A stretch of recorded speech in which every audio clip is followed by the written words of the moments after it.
All right, friends, it's T-Man. We are back with a video on JasonBlaha, a reaction video. We're going to do a reaction video this morning to Blaha.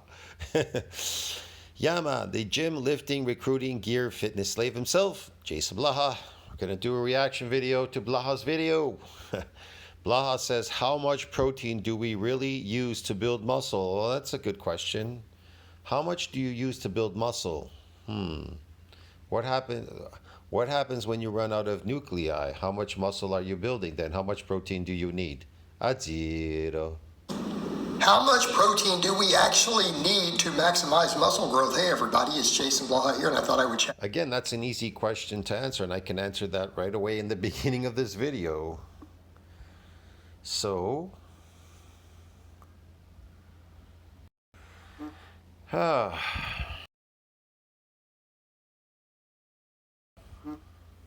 According to Singapore Medical Journal, we also proposed an MND ceiling size of approximately 31,000 cubed, which reflects the maximal transcriptional capacity of myonuclei. On the other hand, the type 1 fibers showed a greater reserve for synthetic capacity in hypertrophy. So we have a myonuclear domain limit. That we definitely know in science. This is what everybody's hiding from you. Now this is a short version PubMed. They have a longer version NCBI. But this is basically the major part right here. MND size has a ceiling limit during hypertrophic process beyond which extra myonuclei are donated by satellite cell to support what? Further muscle growth. So if it's beyond where it could support further muscle growth, what do you need to do? See, it's not about protein. Now protein does build muscles, yeah, for sure. So what do you need to do exactly so that you can get your muscles to support further muscle growth? Well, you need to grow new muscles. How do you grow new muscles? That is the question, right? Okay. I can use this report. I'll show you one.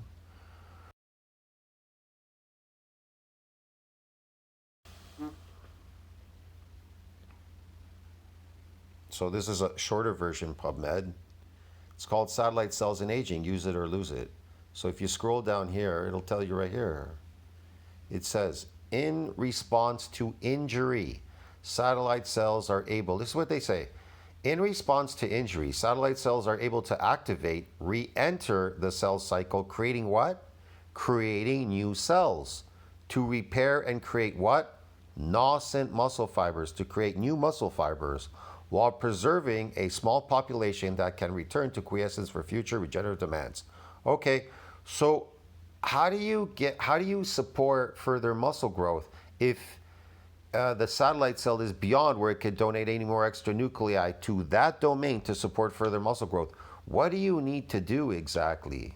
What do you need to do? You need to what? In response to injury. Yeah. And how does that happen? Well, they tell you here. They say this review, they way down here at the bottom says this review examines how periodic activation. This review examines how periodic activation, then scroll back up here, in response to injury. So this review examines how periodic activation in response to injury, satellite cells are able to activate and re-enter the cell cycle, creating new cells to repair and create nascent muscle fibers. There you go. So if you create new nascent muscle fibers, right, then the satellite cell will donate its nuclei to what? To that domain. To do what? To support further muscle growth. The question is this, are you injuring your muscles? Are you injuring them? See what I mean? When you're in the gym. Or are they just getting the pump and all that kind of weird stuff? See what I mean? Now, you may not understand what I'm talking about there, what the science is telling you about injury. You're thinking, injury? What? I got to injure my muscles? Well, I'm not the one that's supposed to be explaining it to you. Isn't Blaha supposed to be telling you that? But he's just telling you that eat protein is going to build muscles. How are you going to build muscles if you don't have any nuclei to support further muscle growth? Chat with you guys and gals a little bit about this today. This is one of those to where this has been studied and studied and studied ad nauseum. Yes, it has been studied, and guess what? It's beyond where it can support any more, where the satellite cell can donate any more extra nuclei to that domain to support further muscle growth. To the point where there really isn't a debate anymore.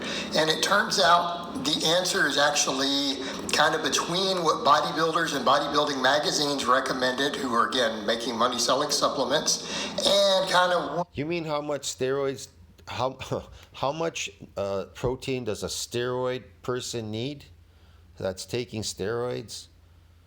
Man, that's this inconsequential, because steroids, they don't build muscles. Get it? You're going to say, but he appears to have muscles. Yeah.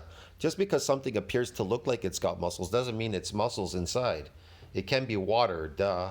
But scientists were recommending for the general non-lifting population. It's actually almost evenly between the two. Surprisingly enough. This is stupid. The general population is born with a certain amount of muscle fiber count. Now, each individual may have a different count in muscle fibers.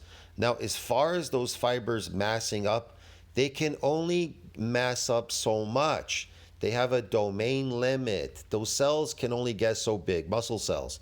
If they were to get big like fat cells and keep getting bigger and bigger, it would be a mutation. You would get very weak. You'd become very, very, very weak. You take those two extremes, and then it turns out when you look at the data, the truth is somewhere between. All right.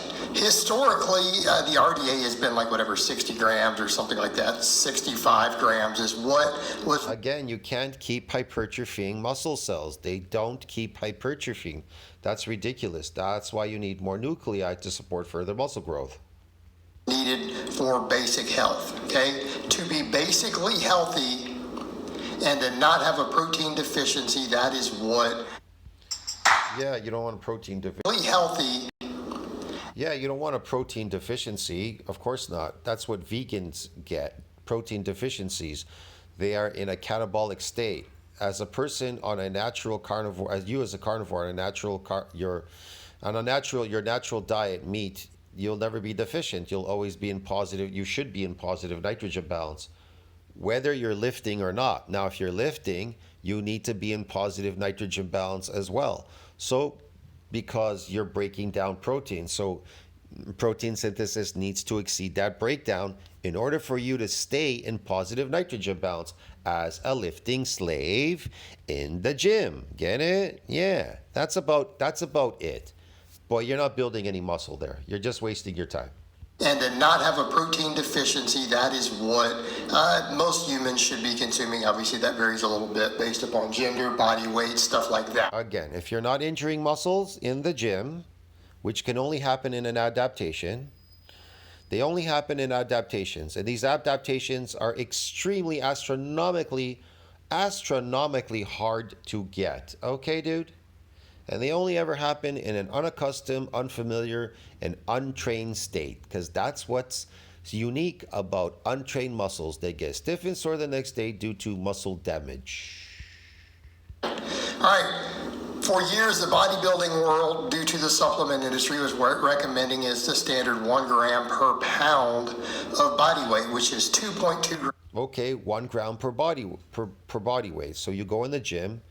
There's a window for protein breakdown and a window for protein synthesis, but there's a window for protein breakdown. Okay, you're breaking down what? Proteins now, because you're lifting, you're working, you're a laborer.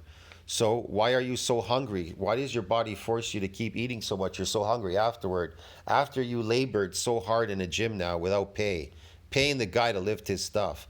Why are you so hungry? Because it wants to restore the balance of protein, of fucking positive nitrogen balance. That's what your body's trying to do. Because there's a breakdown. There's more breakdown than build up. Grams per kilogram of body weight. And that was, even when later. But you're not building up anymore because you lack these nuclei. Get it? Data started coming out showing like 0.8 grams per pound of body weight. People are like, well, I need a safety net, and that will give me that. And of course, keeping in mind. Why do you think Blaha is not getting bigger lifting weights? I know. I thought a stronger gets you bigger. Unfortunately, a stronger doesn't get you bigger. What gets you bigger are these nuclei and protein. But without these nuclei, doesn't matter how much protein you eat, you won't get bigger. Now, let's say you have additional nuclei, but you don't eat any protein. You eat a vegan diet. You'll be in negative nitrogen balance, which is catabolic. You're never going to grow. So you're going to say, how do these vegan people grow? Because they're all taking steroids. Why don't they just show you what they're really building, what they're taking? See what I mean? Stinkoids. Than bodybuilders and coaches recommending double all of that. Now, the truth is, when you start digging into all the meta-analysis, all the data, what we consistently find is we don't find studies showing anything more than about 1.6 grams per kilogram of body weight, causing any additional muscle protein synthesis, any extra muscle growth, and that includes in serious competitive bodybuilders, like Olympic weightlifters, who are literally at the Olympic level. There have been studies done on all of this, and surprisingly enough, those people oftentimes need less, than say the novice, a complete novice lifter. Funny enough, that's why some studies on those individuals have shown maximum muscle growth at like 1.2 grams per kilo. So that is literally like 120 grams a day for someone like me. I can't even imagine mine being that low, okay? Now, keeping in mind there are thermic effects and metabolic benefits and stuff sometimes to higher proteins as far as staying leaner, but if we are talking purely about muscle growth and muscle protein synthesis, yeah, it's lower than people think, but we've never seen studies showing. What is he doing, man? Like, he just brings the weight down a bit. It's not touching his forehead. It's not doing anything. Man, I don't know. You can do partial reps, but the partial rep needs to be at the bottom going up, partially going up, not mostly going up and not going down. I don't know what this guy's doing, man. Whatever. Real benefits going beyond about 1.6, and that's been very, very Observe how he does this exercise. consistent. So again, context. Let's say you weigh 8. See that? He goes halfway down and then he goes up. Really, you're supposed to go all the way down and go halfway up. That's the whole point of the exercise. Now, I got to go halfway down and up. I got to push up. I got to push up. I got to do the concentric portion. It's the eccentric that you're looking for. So if you're doing a partial rep, when people say do partial reps, they're talking about doing partial reps in an eccentric movement, not a partial rep in a concentric movement. You understand me? Here's the difference. The center point is right here. All right, when he hits this angle, watch. Kilogram. I'll show. Oh, here, let me see this. Let's go back here again. Right there. Hold on. There. That's the center point right there. So what he's supposed to do is bring it down to his forehead and bring it back to the center point. But what he does, he starts from the top, brings it to the center point, and brings it back to the top. You understand me? This isn't bodybuilding. Bodybuilding is not about the concentric portion. In real bodybuilding, we are only focused in the partial rep of the eccentric movement, not concentric. But we've never seen studies showing real benefits going beyond about. Because there's no damage. You have to have a full stretch on the muscle fiber. There has to be multiple rapid stretches to the muscle fiber to cause it to injure. If it's not injured, you're wasting your time, like him. That's why he's just wasting his time there. He has no nuclei. He's not even trying to figure out how to get additional nuclei. He just wants to tell you stupid stuff about protein and powders and who knows what, and per body weight and garbage stuff. 1.6, and that's been very, very consistent. So again, context. Let's say you weigh 80 kilos. That rep right there, that is a concentric rep. There was no eccentric whatsoever there, whatsoever. Grams, what is that? How many pounds is that for my Americans who use freedom units? That's about 176 pounds. Well, what does that mean for protein?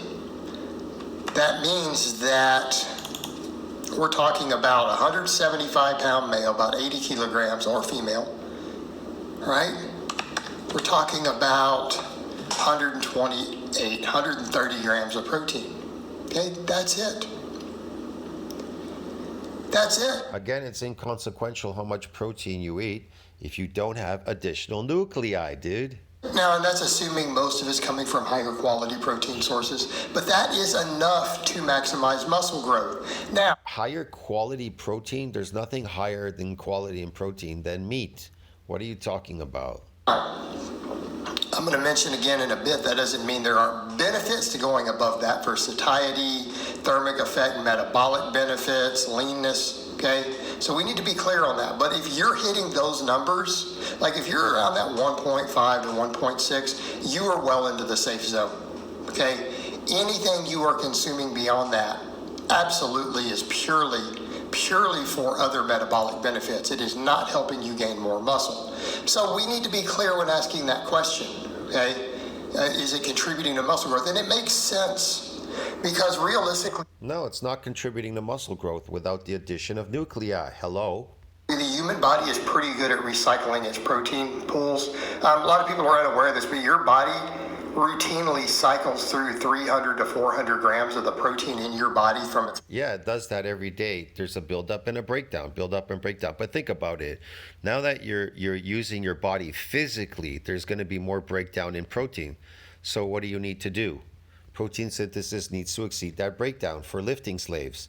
Now, a person that injures muscle, definitely protein synthesis needs to exceed that breakdown for the entire week during the repair and the remodeling. You understand me? Trust me, you'll know if you've injured those muscle fibers because you're not going to want to come back to the gym, dude, that whole week until you're repaired and remodeled.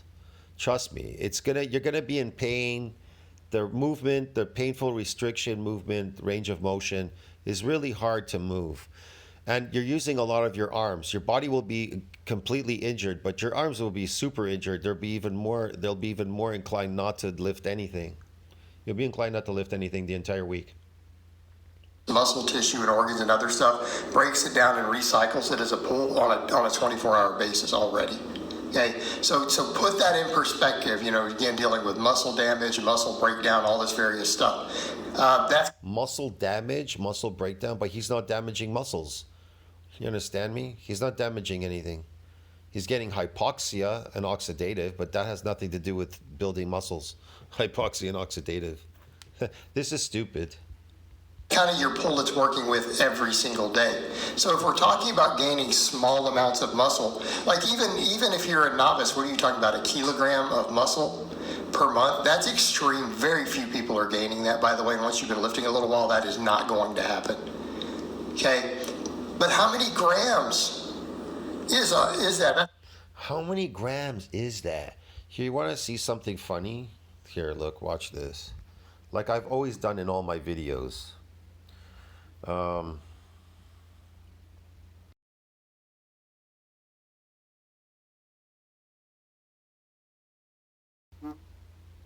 According to Physiopedia, delayed onset muscle soreness, DOMS, also known as muscle fever, is a sore, aching, painful feeling in the muscles after unfamiliar or unaccustomed intense exercise. This soreness is thought to result from temporary muscle damage and inflammation, commonly triggered by eccentric exercises. Exactly. What did they say? Unfamiliar or unaccustomed. Now, is Blaha familiar and accustomed to his exercises? Then there's no temporary muscle damage. See what I mean? He's not getting any of these things. Now, here's another one.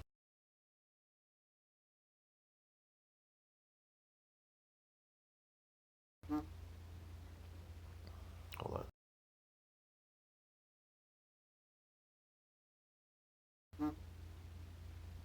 No, it's not coming up. Hold on.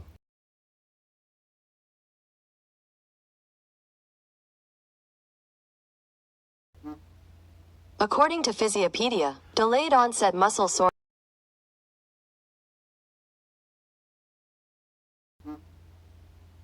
I don't know why it's not coming up, man. Usually it just comes up easily.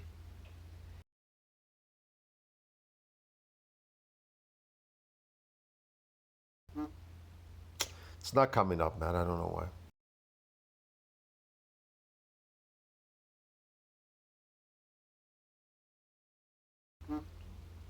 According to Physiopedia, delayed onset muscle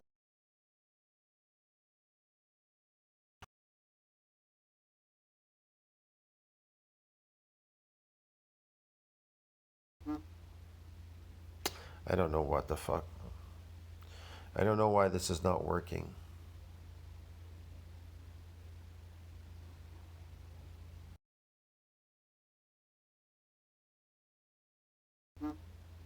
According to NCBI, a unique feature of eccentric exercise is that untrained subjects become stiff and sore the day afterwards because of damage to muscle fibers. See, there you go. And if you notice his exercises, they're all mostly it's concentric. It's not even eccentric. So it's the eccentric, untrained muscles, eccentric exercises, and untrained subjects. What's a unique feature of eccentric exercises is that untrained subjects become stiff and sore due to what? Muscle damage. Then you go.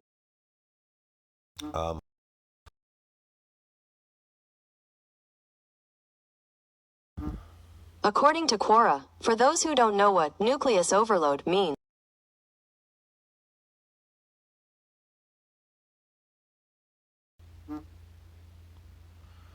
So you go to NCBI, you go here, nuclei acquired by overload exercise, go here, the famous map.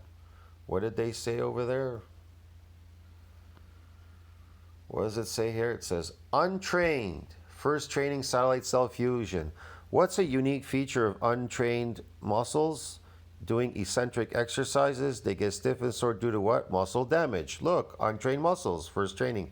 Satellite cell fusion. What did it say in the other report? Muscle injury, right? Injuring muscles. They do what? The satellite cell is what activated. Boom. And look, it donated its nuclei, and then the muscle what? Hypertrophied. But guess what? On the detraining, retraining, there's no more nuclei. Get it? Because it reached the myonuclear domain size limit. So, like I said, it's this guy doesn't know anything about bodybuilding, just wasting his time. And neither do these steroid people. They don't know anything about bodybuilding. That's 1,000 grams. Okay? Problem is, a lot of that's water. So really, how many grams of protein? Like if you get a kilogram of meat. So does hyperplasia exist? Yeah, without hyperplasia, you were never able to get those newbie gains because that's what nuclei are. They're being donated by the satellite cell. That is hyperplasia because it's donating its what? Nuclei. Get it? It's differentiating into myoblasts. If it's differentiating, means it's creating new cells. Hyperplasia means the creation of more cells, new cells. Hypertrophy means something is getting bigger. That's all. It's exploding. How many grams of protein is really in that? Maybe 200 to 230. Let's just call it 220. But Blaha says that hyperplasia doesn't exist. I guess he's right. It doesn't exist. That's why he's never going to grow. Right, about 1 gram or 100 grams per pound of body weight. Right, that's right about what we see. Right about what we see. What Blaha is carrying there is a lot of glycogen. It's just blown up with some glycogen. That's all tofu glycogen, whatever. The rice and all that weird stuff, the yams, the sweet potatoes, whatever he's eating there full of oxalates. That's all that's blowing him up, really. He's really small anyways. He doesn't even have any muscle on him other than he's carrying a storage unit called glycogen because he is an endurance athlete lifting in the gym like a lifting slave, bro. Get it? Yeah. Okay? So a kilogram, that's 220 grams. How much is that over 30 days? That's about 7.3. Will it really matter? No. We'll round it up it's rounded up to 10 grams a day. You only need 10 extra grams of protein per. Why does he do the squats the opposite direction, but do it this direction? He does his calves because he wants to impress you. He wants to show you everything. Well, I don't see anything going on there. Whatever. Day, in theory, of new protein to. Look at his exercise. I told you before. He's at the half point, and he's doing concentric exercises. That's not associated with muscle damage. You understand me? It's the down portion. You have to make your heels touch the ground down and then go halfway up. and then bring it down again. Not all the way up to the top and be flat, up to the top and flat. What are you trying to do there exactly? What are you doing there exactly? By lifting your toes to the top of your, to the top, going up and down. What are you doing there? To accrue this. All right? You understand me? Just a waste of time. Does that make sense? That's why the number is lower than people think it's going to be. You're just not needing to add that much extra. Most of what you're taking in and a lot of that benefit is purely to reduce breakdown from your training, okay? It is a protective measure. Because To reduce breakdown, yeah, I would say that, because you're lifting slave, that's why. Yes. otherwise, people will be asking the question, well, wait, if the RDA for basic health is whatever, like 60 grams, and you're only able to at most add, 10 grams or less of additional tissue protein, that should be like 70 grams a day. Right, in theory. But the higher protein intakes do reduce breakdown because then your body is utilizing some of that for things like protein metabolism and breakdown and tissue protein breakdown that goes up as a result of our training, all of those things. So when we understand that, it makes sense why that number is higher, particularly for more novice. Notice his reps are all the same on the bench press. But let's say Blaha was to do 20 repetitions per set here, and he stayed here. And let's say he did 5 sets of 20 repetitions. Is that something he's never done before in quite a long time, or he's never done that? Let's just say, is that something he's unaccustomed to doing? Yeah. Will he get the muscles? Will they damage doing it? Most likely, yes. If there was enough work done there to damage it, yeah. So quite a few sets, quite a few reps, 20 reps heavy, like what he's doing now, but he's moving for 20 repetitions and 5, 6, 7, 8 sets or whatever of those 20 repetitions. Something he's unaccustomed to doing. His muscles are not accustomed to doing that. What do they need to do? They'll damage, and then they'll do what? They'll repair and remodel a lot stronger. They'll adapt by doing what? By repairing and remodeling a lot stronger, so the second time you do it, they don't get damaged anymore. Get it? Because they're protected from damage. How did they get protected? Because they repaired and remodeled a lot stronger now. Get it? Lifters and people who, number one, can gain muscle much more quickly, who, number two, their body isn't efficient yet at utilizing it as much for building new muscle tissue, and they're not efficient at What? Efficient, utilizing, no more nuclei, no more nothing. reducing breakdown.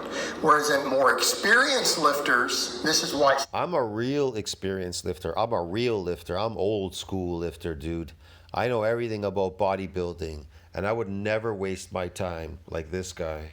some of those studies occasionally show they can get away with a lot less. More experienced lifters, their bodies, when their training is on point, they don't. Yeah, definitely. I'm older. I'm an older person. I'm not young. If I had a young body, the things that I could do, I could accomplish. Wow, it's incredible with a young body. But of course, I don't have a young body. I have an older body now. But that doesn't mean I still can't achieve the goals that I want to, even with an old body. I've used science and proved it. Even old people can build muscle just as quick or as efficient as young people too. You know what I mean? Just don't eat artificial food to mess yourself up. Always have as much muscle tissue breakdown due to training. Their body is also more efficient because it's had way more practice at building and repairing tissue proteins damaged from training and other stuff. What? You're not. None of you are. You're all adapted because you don't understand the principles of how to adapt and how to grow muscles. You don't understand any of that. You think it's about, I get it stronger, I'm going to get it bigger, or I got to go to the gym every day and lift and eat a bunch of glycogen, like artificial food to create artificial muscles. Is more efficient at doing it, therefore they may need a little bit less. So really when we talk about the upper end of that number, that is almost geared more towards... You could throw these words around like damaging and this and repairing and da. That doesn't mean that you're doing it because you're saying you are. Look, I'm gonna be a millionaire. I'm a millionaire. Look, I'm making millions. Just because I say I am doesn't mean I am. Duh. novice lifters who are less efficient at it and can quite frankly gain more muscle. And the fact is, No, they can't, because they don't know what they're doing. It's based on an adaptation principle, and you need additional nuclei. Without them, you're not pushing that domain. we have seen there have been pro bodybuilders in the past, like Olympia contenders who, like actually I eat less than 200 grams a day and still place third at the Mr. Olympia. Okay, we've seen them. Everyone from Nasser El Sambate to Mike. El Sambate, yes, we've seen him, yeah, man. All right, guys, but that's really all I have to say on that today. I hope it's been informative. And Thank God. It was very uninformative, but I'll see you in the next one, friends. So what you think about that? Like, subscribe, support the channel. Why do I always have to correct Blaha? Because Blaha just gives out stuff without completing what he's, because he doesn't know anything, man. I'll see you in the next one, child. This is ridiculous.